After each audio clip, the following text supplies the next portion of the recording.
Today the vehicle that we're going to be working on is a 2005 Dodge Grand Caravan. It's equipped with a 3.8 liter V6.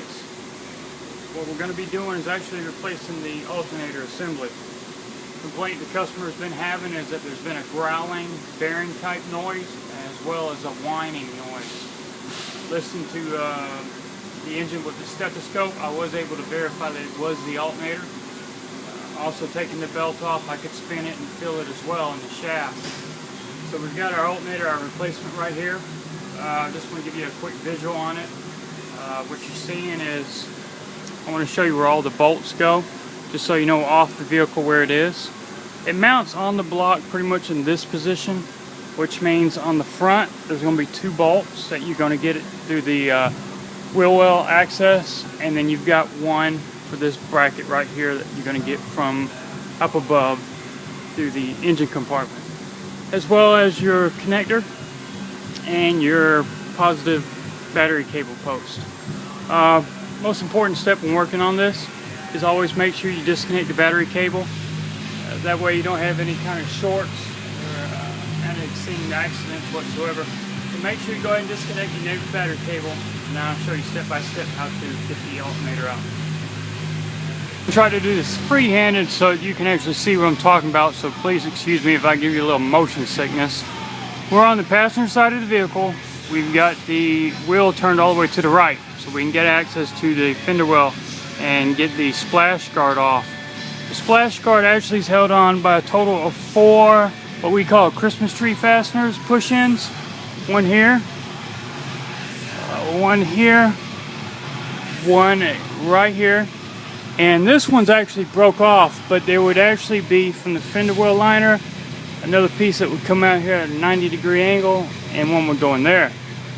You can try getting up in this recess with some kind of tool to pop them loose, but what I found is if you give it a gentle tug, you'll actually snap the fastener loose both here and here, and then I will actually leave this one in place and let it hang.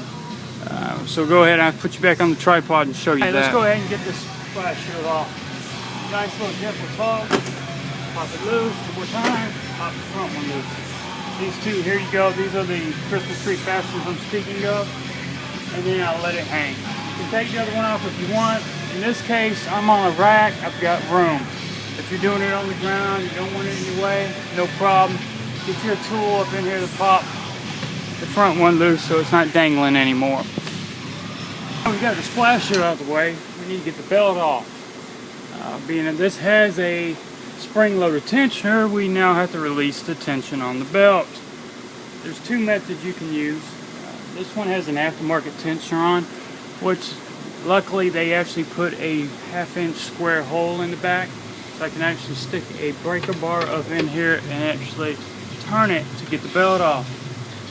What I like to do, because not every vehicle has that aftermarket tensioner, and I don't always have every single tool I need, I actually use a simple metal pry bar. And what I do is I get up in here in front of the pulley.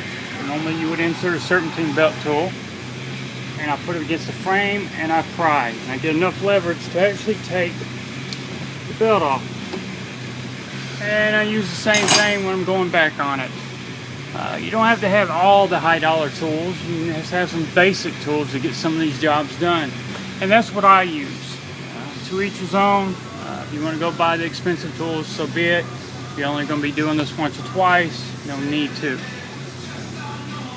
So at this point, we're going to go ahead and lower the vehicle and work on getting that alternator out of its engine compartment. Due to where the alternator is located, we've got an EGR valve directly above it. So in order to get the alternator out of the engine compartment, we're going to have to remove the EGR valve. I made a previous video on how to do just the EGR valve and a couple shortcuts. In this instance, we're not going to use the shortcut because we're actually going to unbolt the alternator and drop it down enough to get to the bolts for the EGR valve. But what we can do for right now is go ahead and get the tube taken off with the 2 8mm bolts up top and the 2 8mm bolts going right here onto the flange. Make sure we save the gasket in between the EGR valve and the pipe. We're going to want that. And then we can also go ahead and disconnect the electrical connector on the EGR valve. Here's another view. Just after having removed the pipe from the EGR valve, you can see where I've disconnected the electrical connector. Alternator's directly below it.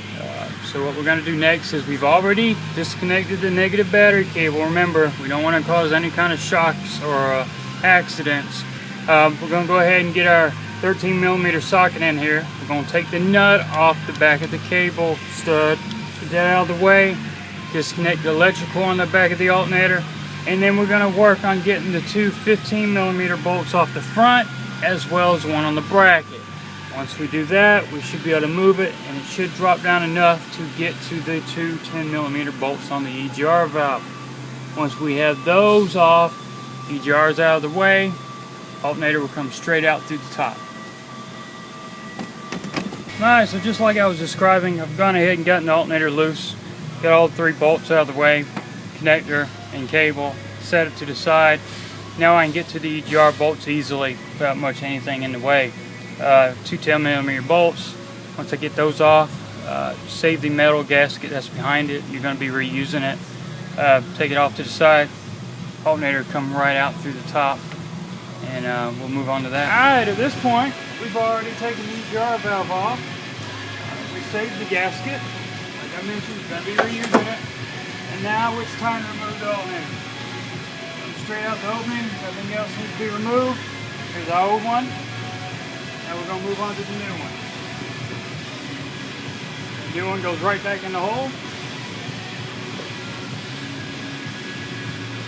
Positioned out of the way so that we can go ahead and reinstall our EGR valve.